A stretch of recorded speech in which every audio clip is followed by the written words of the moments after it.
Across to Fanny Benedetti, Executive Director of UN Women France. Thank you very much for joining us on the program. I hope you were able to hear that very disturbing report filed by my colleague Catherine Norstrand who's in Kabul. The world is watching as these young girls are being sold off into forced marriage in Afghanistan, and it seems that everyone's reluctant to do anything. Why?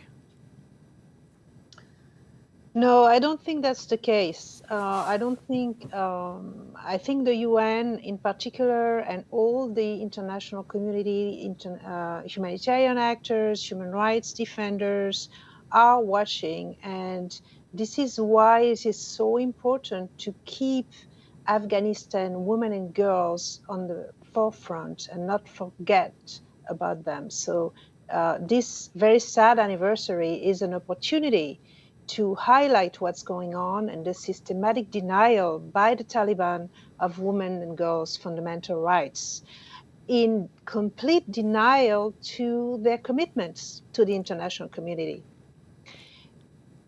But it seems like we have been talking about girls being forced into marriage for months now, and it seems nothing is being done. What should be done to convince the Taliban to open up and change their mindsets?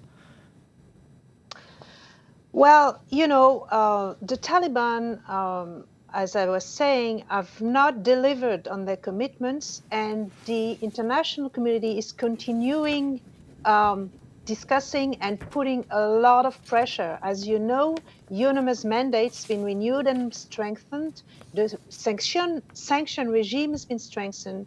The Taliban's assets, as highlighted in your subject, has been frozen. They are they are depending on this. They need international aid that's been frozen. Otherwise, they will, let their population down, and the negotiations are not known, they're not visible, but they're ongoing. And I think the conditions that are set have not moved, and that's very important. If the international community fails in Afghanistan, then it's a show that we are not able to protect women's rights anywhere else in the world. But it seems like parents are forced to sell their children not because that the Taliban is in power, but because they're not able to find employment or is things that have to do with the economy, which goes back to those assets that are frozen.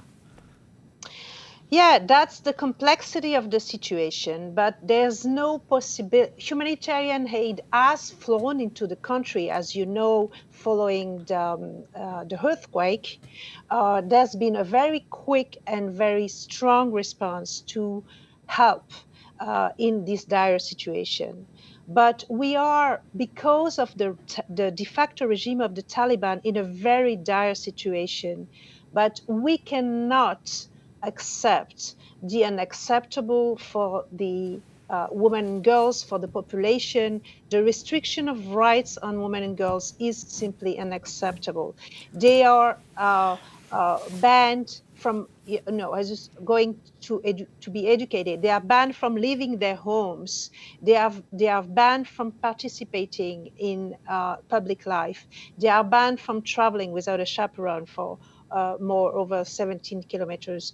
They are also required to cover their faces in public.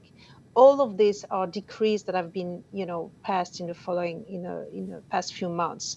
So this is just a complete denial of women and girls' rights. So in effect, the Taliban have put the international community into an impossible situation. And this is, what's happening right now is, giving in to this pressure would not help in the long run It the won't help in the population. long run, but respectfully, isn't the sale of one child into forced marriage one too many? I don't have a child, I don't have children, but I assume that it's the worst thing a parent can possibly do.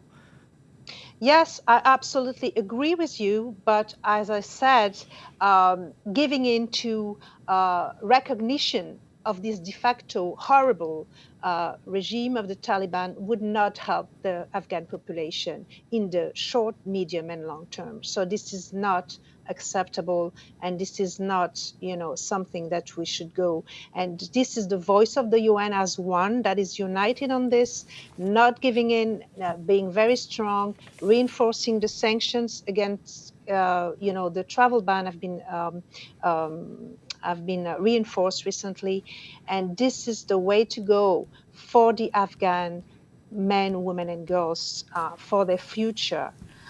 Because the complete collapse of the economy is the Taliban's de facto regime's responsibility. Fanny Benedetti, we're going to have to leave it there. Thank you very much for joining us on the program today. Thank you. Now, more than 250,000